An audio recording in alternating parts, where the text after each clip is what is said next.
My very first youth group experience was a church lock-in. My first girlfriend ever, my freshman year of high school, invited me to a church lock-in where there was going to be cosmic bowling. I was so excited, but I wasn't a church kid, so I didn't grow up in the church and I didn't know anybody. The only person I knew was her. So I'm amped up. We're going to spend this night in the cosmic bowling alley. I'm so fired up. We're bowling and she's hanging out with her friends, and suddenly they all go to the bathroom together and they come back and she dumps me right there on the lane. I was crushed, but I was also alone and I didn't know what to do. So I'm just sad cosmic bowling while Michael W. Smith's Place in This World is blaring behind me, looking for a reason, roaming through the night to find my place in this world. Damn, I'm glad I didn't peak in high school, 'cause my best days will be in the past. I know, looking back, it ain't all bad, but damn, I'm glad I didn't peak in high school. Hey everyone, welcome to Unlearning Youth Group. Welcome to Season 4. We're the podcast where we take a look at all the things we learned back in youth group, find the good, unlearn the bad, and figure out where the heck we go from here. We have a Matt. My name is Jonathan Carone, and we're joined, as always, by our co-host, Mr. Eric Williams. Eric, go ahead and say hey to the people. Season 4 underway. We already completed the first trilogy. Now this is going to be like the sequel trilogy. Hopefully it's better than other sequel trilogies that have recently been released. But It's like Ted Lasso. We thought we'd do 3, and we ended up doing more. So who knows? hopefully they do more as well. That's right. So if you clicked on today, you saw what the topic was. And asking the question, is youth group even good, is probably a weird question for a podcast about unlearning youth group to ask 4 seasons in. We probably should have asked this in season 1, but I mean, at least we're getting to it now.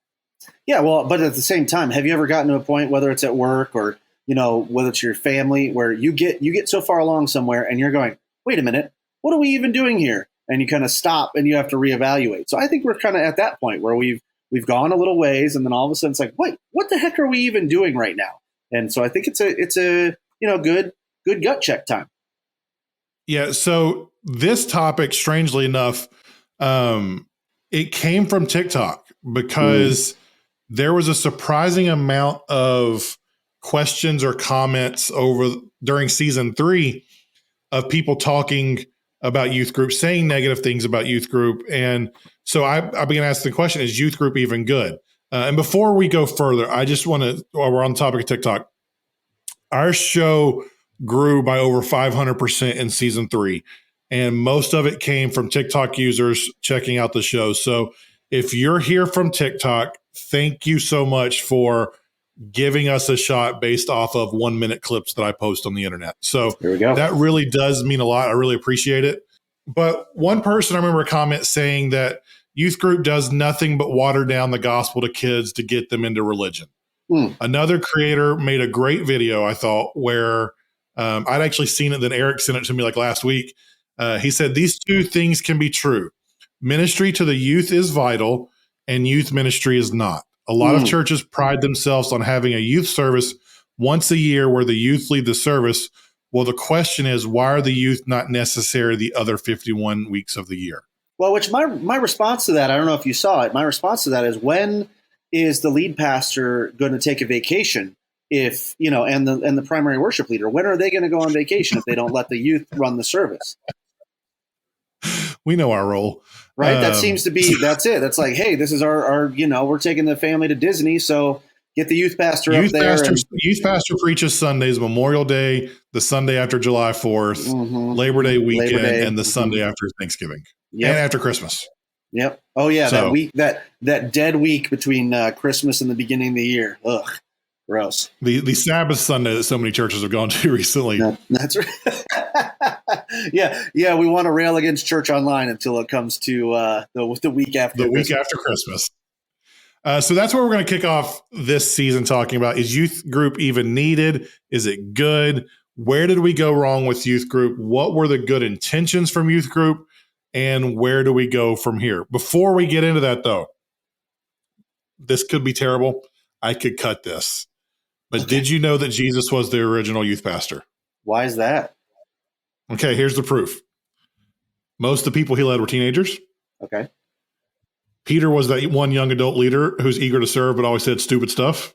Been there. Food was integral to their ministry. That tracks. They went on constant short-term mission trips. Okay. And he left after 3 years for a better job. And he almost left. He almost let one of his followers drown. You know, like I think that's. Oh, there's that. There's that. I think there's all kinds of dangerous situations there. If there would have been, I don't know what the Aramaic equivalent to dodgeball would have been, but if they said that word, if that's located anywhere, I'm looking it up in Blue Letter Bible right now just to see. Oh gosh, the joke's so bad, but I think I'm going to keep it in just because. I mean, I think you need to. And here's the deal. What's a podcast without a bad dad joke? It's all right. It's great.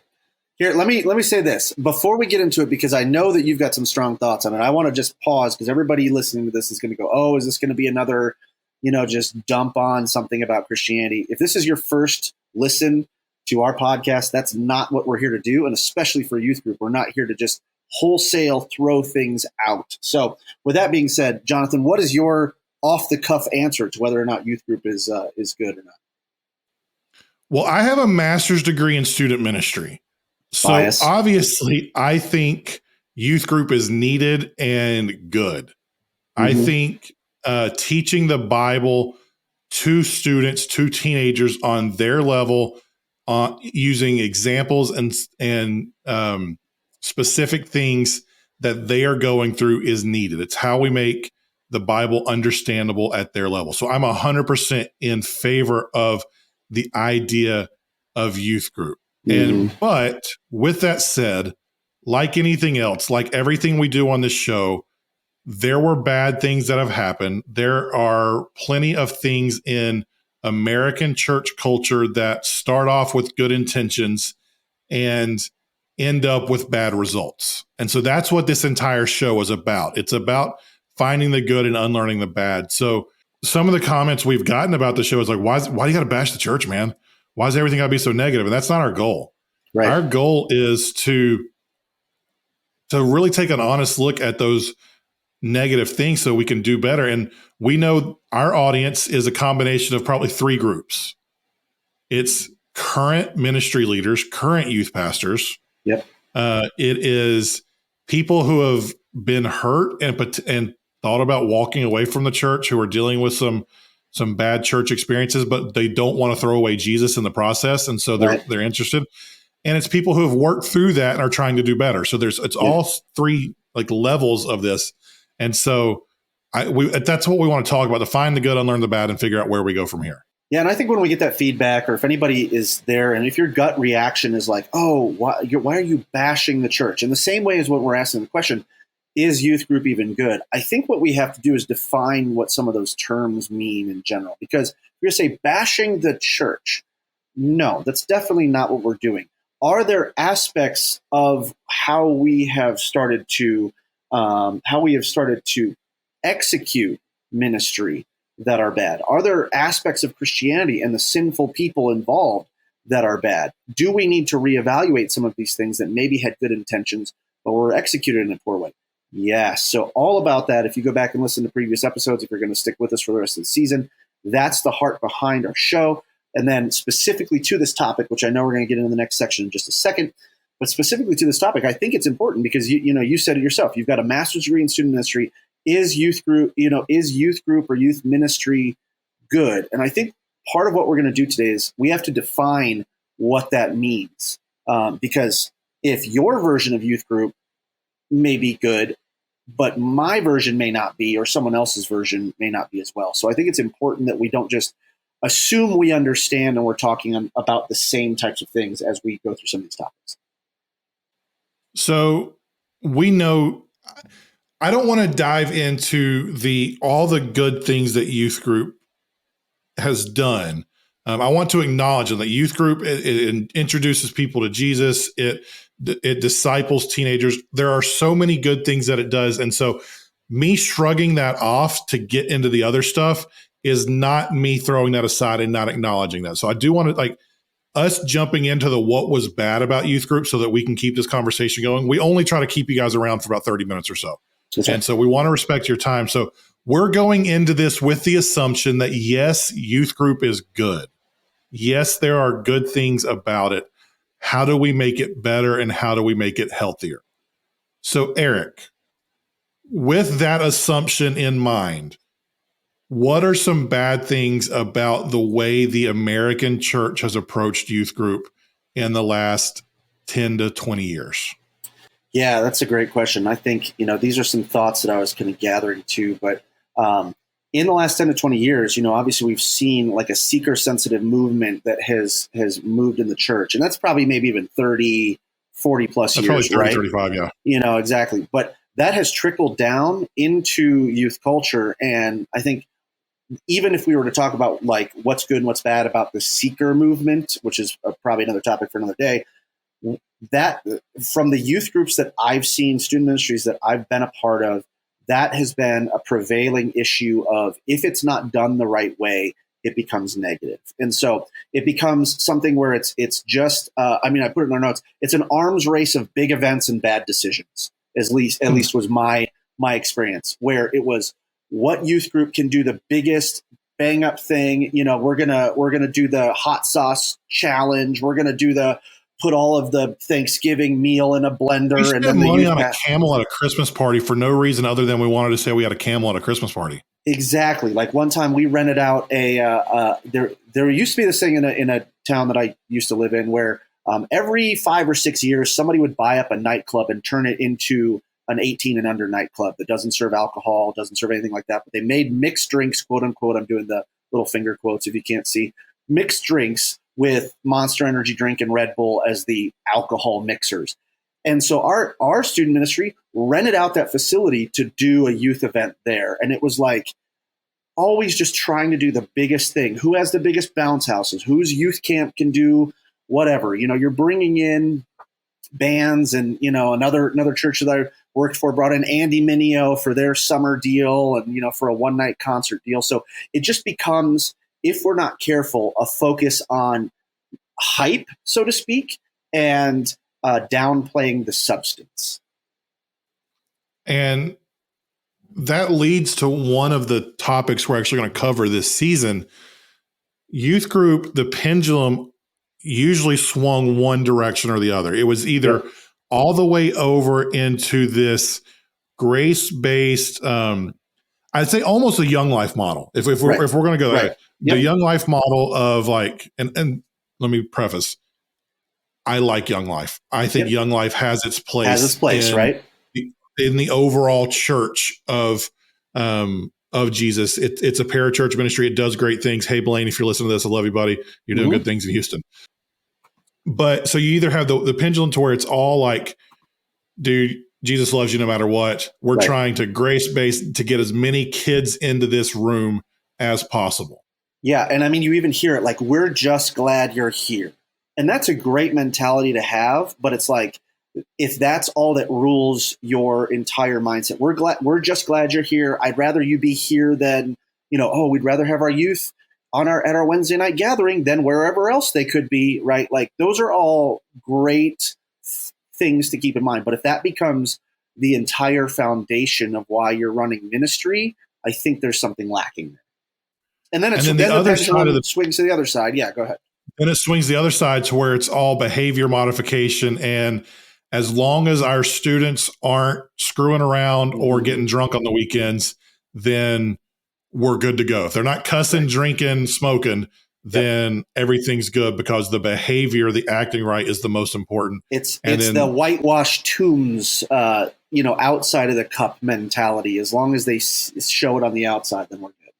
And so both of those lead to places in your 30s and 40s or 20s where you have an incomplete view of the gospel that has some really unhealthy things around it that you have to unlearn or deconstruct or work through, because eventually things are going to hit the fan and that whole wall is going to start crumbling and falling down if you don't have a real relationship with Jesus that's based on both the grace of salvation and the renewal of your mind of sanctification.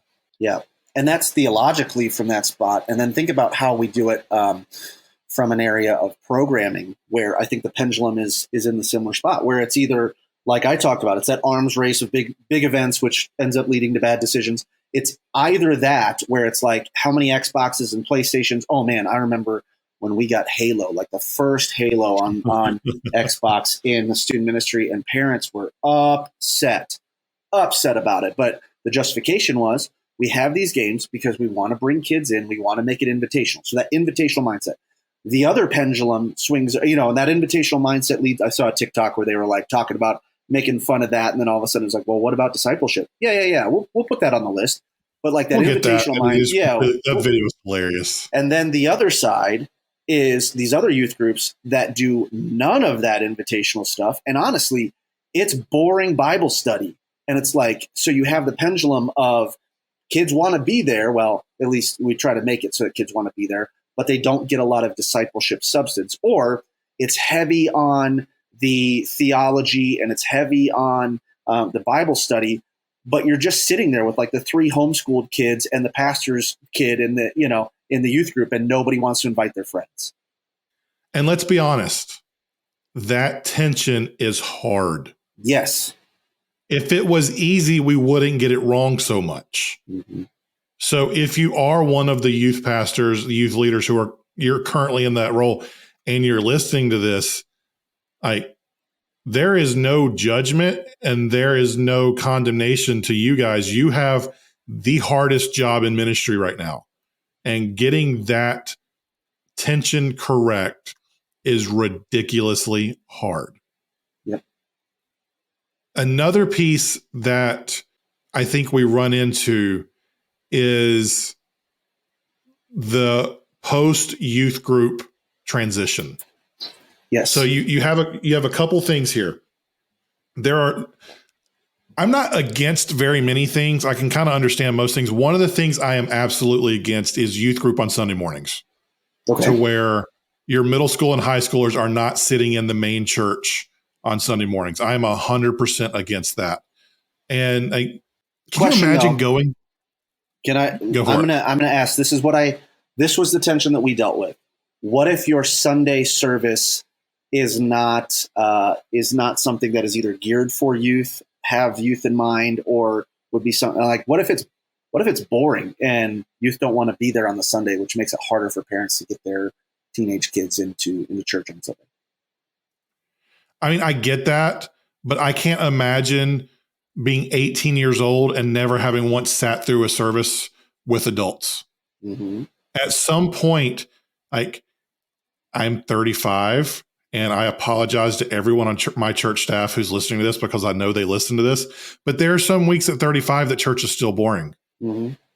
But it's a spiritual principle that we go and we gather with the other group, with the other believers as a group. And promo alert, next week, this episode we're doing is, do we even have to go to church? Sure. So we're going to talk more about this idea of what going to church looks like in 2022 and beyond. But I can't imagine being 12 in 6th grade to 18 as a senior in high school and never sitting in a room with people who are older than me, people who are adults. Yep. And I don't think that sets us well for a lifelong relationship with Jesus as a part of the church. So, I agree. And I think that's why that tension exists, though, is because there isn't a perfect answer, or you really have to think about it holistically. Because I've sat in planning meetings with senior pastors, with executive teams in multiple different megachurches and non-mega churches. And the issue is, like, man, when you want to try and program something on Sunday that's going to appeal to your, let's be honest, 50, 60-year-old donors, right?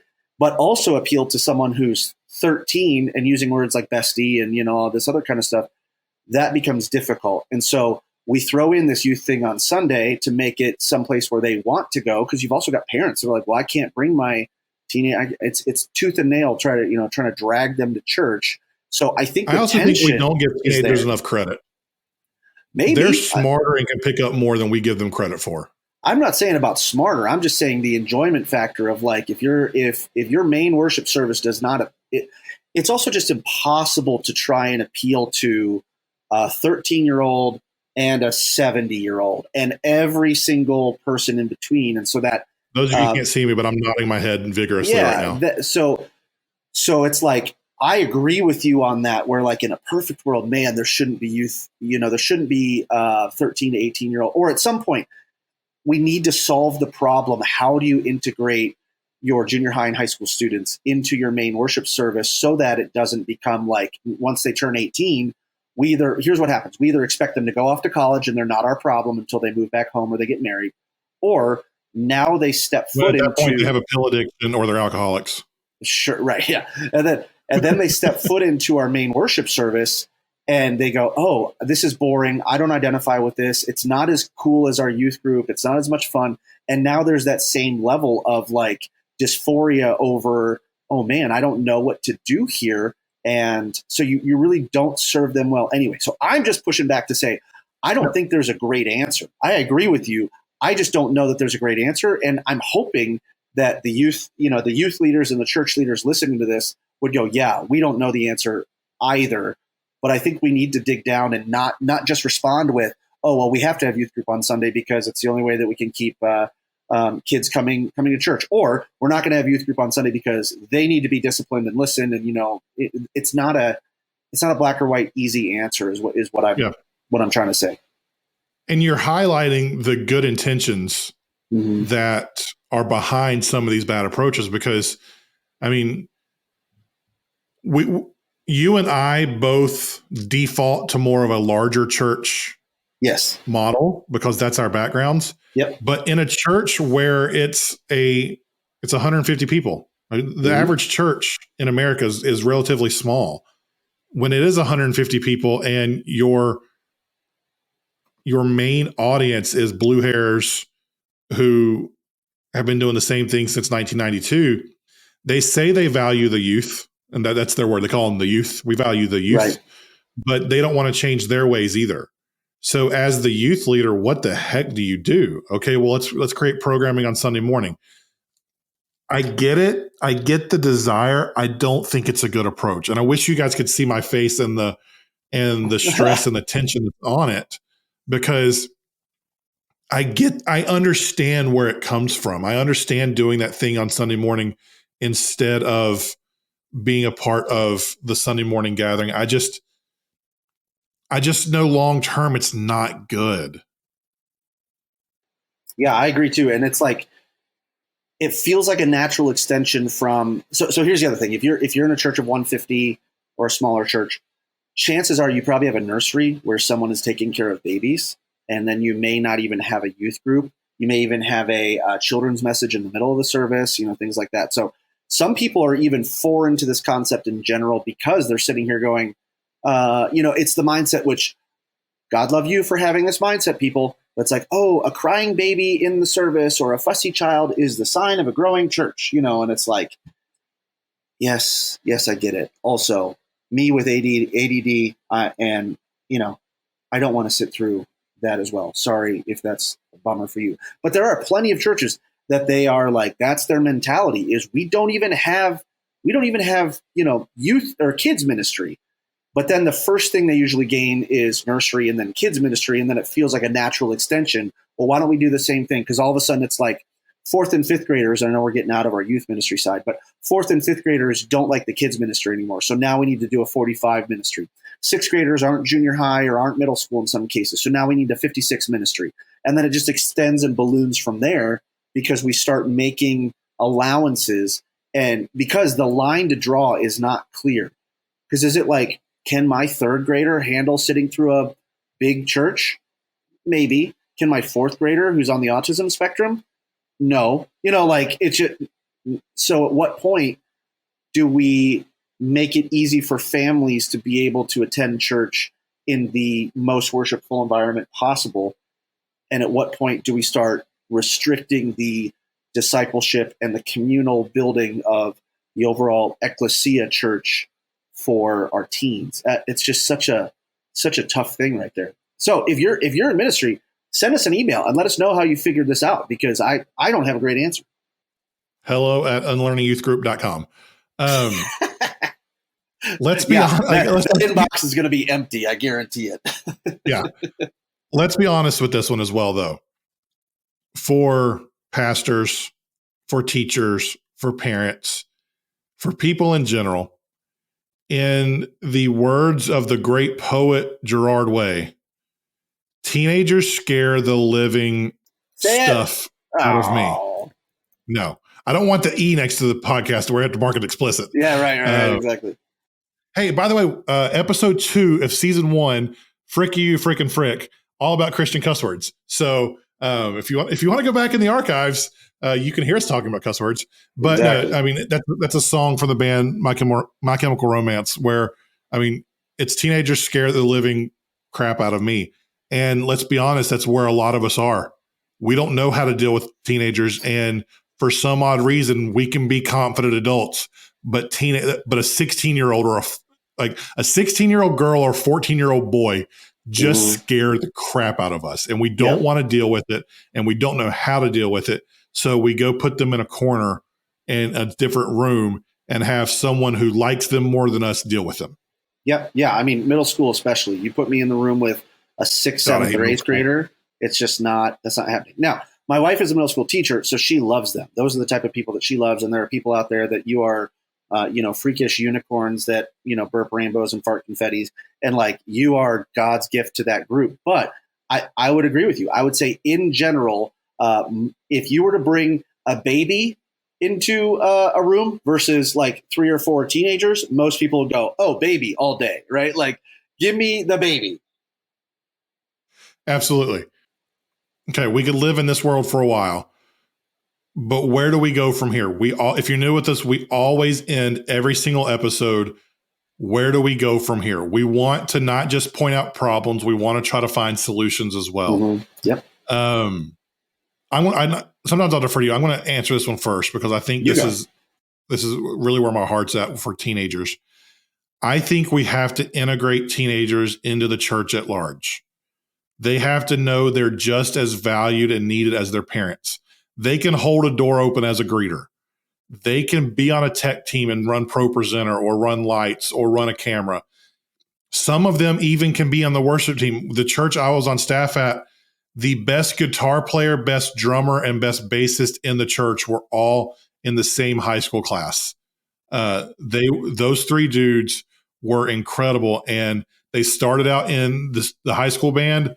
And thankfully, we had a worship pastor who was super open to integrating teenagers into the band, because we ended up having 4 to 6 high school students on Sunday mornings helping lead worship for the entire church. And I cannot tell you how encouraging it is to see a 16-year-old on stage with a 45-year-old also on stage leading the church in worship together. Or in bigger productions, running a camera or lights or backstage manager type of things, serving in that capacity. And so not only is that edifying for the church to see people of different ages and generations on stage or even behind the scenes working together, but pretty much every serving capacity in the church has a built-in 45-minute to an hour time where you're just sitting around talking to the people you're serving with. And so that allows teenagers and students to develop relationships with other believers who are not their parents or who are not their youth leaders. And so they have yet another Christian influence in their life who is able to speak into them, who gets to know them, who has a shared value, a shared experience, a shared hobby with them. Because I may not be into the same stuff my kid is. Sure. But if there's someone who is trusted at my church who can talk to them about that, and that's so good. Yep. That's so healthy. And so I think one of the biggest ways we can do that is integrate teenagers into the church at large. And if you're a parent, try to get your kids involved. Don't push them, don't force them, don't make them do these things, because that has its own issues. But if they're showing an interest in something, try to find a way to get them involved with it. My daughter's 6 and she's already asking how she can help with the babies on Sunday morning. Yeah. And our rules are you got to be in 4th grade to be able to help with the pre-K, and you've got to be in middle school to be able to help with the older elementary school. So when the time comes that she gets there, she's already asking how she can do that because it's how she's wired. And I'm going to send her into that as soon as possible because I think it's so healthy to do. Yeah, and I think you've heard that old adage of like more you learn more, more gets caught than taught, right? So just think about the pure numbers of like, okay, so you integrate everybody into the same worship service, and I go and I sit there for a 60-minute, hopefully only 60 to 90-minute, right, service, depending on your church and what you do. Now, if that same student is serving, not, they're probably attending the message, but also I've been in green rooms, I've been in, serving capacities with bands and with production teams. You have rehearsals, other things like that. You have time between services. If you have multiple services, like you said, you are shoulder to shoulder with people of different ages and stages that you can, catch. The data shows more relationships are built on serving teams than in small groups. Exactly. And so, think about it. Like after you're done, most of the churches I've ever served or attended, the last service ends right around lunchtime, or just after. And so guess what we're doing afterwards? Hey, you guys want to go hit up lunch? Now you've taken that service time and now you're sharing meals together. If you have rehearsals, like we used to have midweek rehearsals, it's like you come in on a Wednesday or a Thursday to rehearse and there's time spent around there and devotional time there as well. So I think just like we were talking about in the very beginning, if we're going to bookend this episode, we have to define terms. We have to, go after that. There may not be a perfect method, but the basis behind that method is where do we go from here? We need to find ways, like you said, to integrate those 6th through 12th graders into weekly service, serving teams, attending, those sorts of things. The other thing is we need to also give them room to express where they're going through on their level. So there are doubts and questions that I had as a 6th through 12th grader that I do not have as a 38-year-old. And so we need to be able to allow them space to process through some of those things without us old people coming in and going, oh, yeah, get over it. It's not a big deal. Relationship. Right. Or even like relationship issues. Hey, I'm struggling with a boyfriend or girlfriend. And at 38, I want to look back and go, oh, you mean your 7th grade girlfriend? Not a big deal. Just get over it, dude. Like, it's not that serious anyway. But for them, it's their entire world right now. And how can you speak love and grace and truth into that when their friends are saying, hey, in order to be a part of our friend group, you need to look and act and do like this. And as the church, if we're only going to jump in and go like, oh, you need to be in the world, but not of the world, like, and we don't step into that and see how difficult it is for them to not do some of the things that are going to make them like, we need to make room for that. And then beyond that, yep. I think, you've got more insight on this too, but leave room for the things that they have doubts about. Yeah. We mentioned it in the deconstruction episodes last season, but the single biggest reason students leave church after high school is because there's no place for their doubts. So we have to create room for that. And that always can't happen in a youth group service. Sometimes it can't even happen in a small group of 11th grade boys or whatever. So that's why creating these spaces in church, like you may have your doubts, but if you're a guitar player, you may relate more to the worship pastor than you do your youth pastor. And so you're having conversations with worship leader about these doubts in a way that you don't have it with youth pastor guy. So creating those spaces and creating a culture to where it's okay to ask those questions. If we want to think long-term, how do we keep students in the church as they get older into their 20s and college years and early 20s, mid 20s? They've got to have room to know that their doubts are welcomed and their doubts are okay. And I think one of the things that that helps with that, and you've already talked about it, is pairing them with someone that's not their parent. And I think that's so important. And when I heard, I don't even remember where it was, probably at a Catalyst conference for those of you that are in the church world. I heard Andy Stanley talk about that one time where he was talking about the interaction that his boys were now adults, but when they were in high school, and he said that he found something out about one of his sons, and he approached his son about it, and he said, "Are you going to talk to me about this? What are we?" And his son said, "No, I don't really feel comfortable with that." And he said, "Are you talking to someone about it?" And he said, "Yes." And he goes, "Okay, who?" And Andy Stanley said, as soon as the name came out of his son's mouth, which was obviously someone at church, he said, "Okay, I feel better about that now." And I think as an adult, as a parent, one, knowing that there are other people that my kids can talk to, even if they're not me. Now, parents, some of you need to hear this. That is difficult, but it is necessary to be able to let go of that control. But second, that only happens if we are pairing students in intentional relationships with caring, Jesus-loving adults that can help give them good advice and leave room for their doubts, for those conversations, for the things that they don't feel like, for whatever reason, that they can process with their parents. And that leads into next week. Next week is kind of a part 2 of this week, asking, do we even need to be a part of a church anymore in 2022? Is online church okay? Do we have to go to church? What should we be doing as church? And a little tease on that.